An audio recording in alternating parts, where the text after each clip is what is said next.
Hey everyone, Brandon from Top10Gamer.com, and today I'm excited because I get to review one of my favorite types of things, and that is gaming mice. And the reason I like gaming mice so much is because they're kind of like your weapon, you know? I'm not like a hunter or whatever. I'm not into the outdoorsy kind of stuff. I'm a gamer. So what's my weapon? It's my mouse, okay?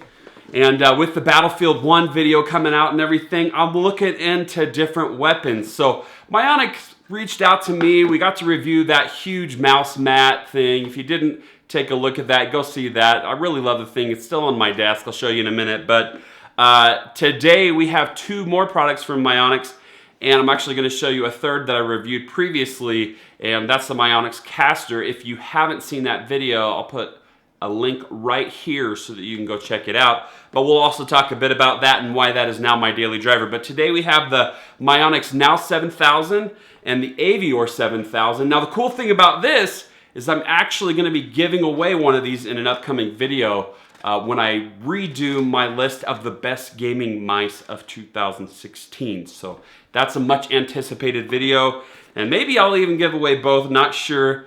It's really hard for me to give these kind of things away, but I'm going to do it because you guys are important to me, the channel is important to me, and I think it's time that we just give something away. All right, starting out, let's take a look at the mice that we're going to be looking at today. This is the Naos 7000 from Mionix, the Avior 7000. This is a gamer favorite, the Razer DeathAdder. Now, I've moved on to this mouse right here in the Mionix Castor. It's a little smaller. The reason I really like it is because of the thumb grips and the indents here. See that? See that? I didn't clean it up.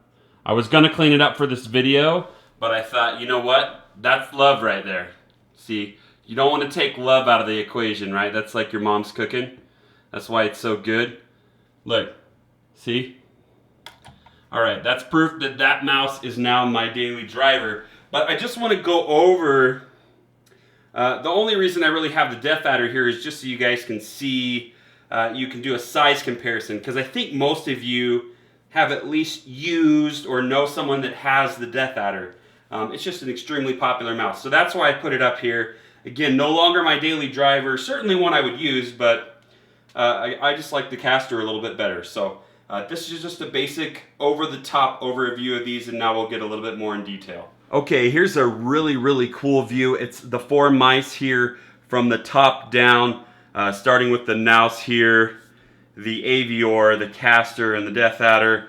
And the reason I really like this view is because if you're coming here to look at this video, you're probably worried about size and shape. And if you're not, then let me tell you that that probably should be the most important factor in determining whatever mouse that you want. Because if you have the wrong shape and it's the wrong weight, it's just going to be miserable, especially if you're like a heavy PC gamer. I mean, not heavy weight size, I mean like heavy hours. You know, you do a lot of hours on PC. I'd much rather have a flawed sensor, okay, and a mouse that feels right in my hand than a flawless sensor with a just a mouse that's too heavy or whatever. I really like lightweight mice, and that's for maybe that's the FPS gamer in me, but just allows me to play longer. That's why I use this Castor. It's lightweight, it's small, it's easy to maneuver. My absolute favorite. But all of these mice have flawless sensors.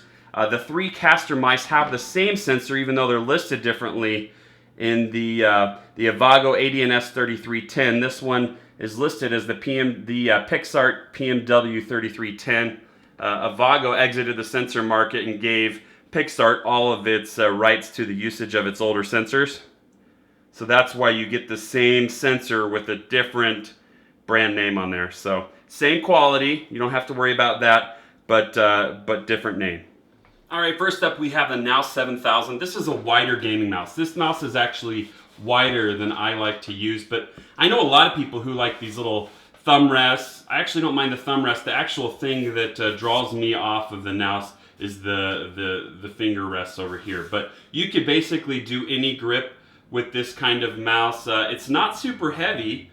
It's 103 grams without the cable, so that's not an issue. It's not heavy. It's just not my preference. But again, my preference in terms of the size and the shape doesn't really matter as far as you're concerned, because if you like the wider mouse, then this is really going to do it for you. So just taking a look at it, it's got the anti-slip feet on bottom. I like that it's got 4.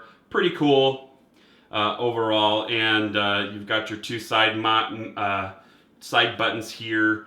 You've got up to 7 programmable buttons, it's listed as. And yeah, overall, just a really cool mouse. Braided cable. My friend Joker did a video on how those really aren't necessary. This mouse is 147 grams with the cable, but you don't really feel the whole weight of the cable when you're sliding it. I don't mind it. I really wish that manufacturers would come up with a way to make the plastic look really good and then just keep it at that. But I do like how smooth they look, you know? I'm not usually a sucker for looks, but this thing, it looks sweet. And it's very smooth. If you've used the DeathAdder before, these are at least as smooth as the DeathAdder. That's probably the best description that I can give you. Now, one thing, this is a few years old now. One thing that this mouse doesn't have that I like on the Castor and the DeathAdder now is the rubber side grips, okay? But I'm gonna go one step further on something I haven't seen, and maybe they're out there, I just haven't seen it yet, but why don't we do rubberized side grips not only here, but each of the places that our fingers touch? Right? I think that'd be pretty cool. I mean, I'd love to even see it, up here on the side. Get some rubberized side grips. Probably not where you're constantly mashing the mouse, but that'd be pretty cool. Okay, so that is the Naos 7000. Now let's have a look at the Avior. This is an ambidextrous mouse. The previous one was total right-handed. If you're left-handed, you're going to be miserable using that last mouse. So one different thing about this mouse is because you have the extra 2 buttons over here on the side, it has up to 9 programmable buttons. So it has more than the Castor and the Naos. It's also a smaller profile than either one of these mice. 100 grams without the cable, so fairly lightweight mouse, great shape. The only thing I would say about it is, if you're a righty, would you rather use something that is specifically tuned towards your hand, or would you rather use an ambidextrous mouse? I know a lot of people who actually just like the shape of this mouse, but personally, I would rather use a right-handed mouse, but I'll leave that up to you in terms of size and shape. Again, you've got buttons here on the side. No rubberized side grips, but again, these are a couple years old, and since Mionix did that on the Castor, then I would love to see that on future versions of this mouse going forward. Again, very cool mouse, just the 2 anti-slip feet, which is fine for a mouse this size, okay? In comparison to the DeathAdder, I'm just going to briefly go over this. You get the rubberized side grip here. It's rather small. And I believe they've even rubberized these buttons here at this point, and you've got a rubberized side over here as well. So the reason that this is the one to compare with is because it's the one that wins pretty much all of my polls in terms of people's favorite gaming mouse, and they haven't messed with it, the shape of it, too much in a long time, and that's because it does extremely well. I don't love that the feet are this small. I think that they could have better quality there. But overall, a mouse that a lot of people like, so that's why we're comparing it. Okay, here's the mouse that I'm using, and again, I've already reviewed this, so you can go take a look at that video, but let's just bring it into play here. I love the indentations in the side. I love the huge rubberized grip area, so no matter where I'm gripping it from, I'm going to get a part of that. I would like to see it on the side here. I really would, and even up here. If you could get it up here, that would be a selling point. Again, braided cable on all of these, not 100% necessary. This mouse is only 94 grams, so it's extremely lightweight, and I just love it. There are people out there that would probably say there's a better sensor than the Avago 80 and S3310, but the truth of the matter is I can't really tell a difference between it and and other sensors out there that are flawless. So for me, this is perfect. Up to 10K DPI, I don't even use anywhere near that. I don't really understand how they split. I guess they split resolution to do that compared to the same sensor. the 7K DPI sensor on the others. But anyway, that's a look at the Castor. All of these have fully programmable LEDs.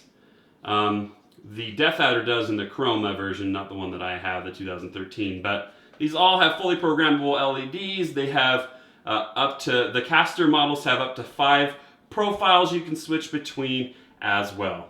Okay, that's all I really have to say about these gaming mice. Really, it's going to come down to size and shape for most of you. What grip you use, whether it's palm, claw, or fingertip, or whatever type of grip or mixed hybrid grip that you use, you'll prefer a certain type of mouse to, or what size of hands you have. That's a big deal too.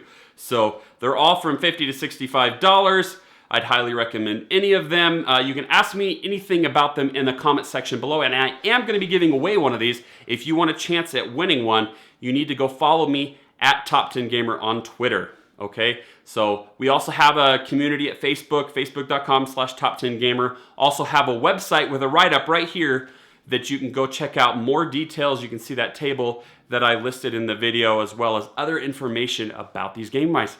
Again, be sure to like and subscribe for more, and we'll see you next time.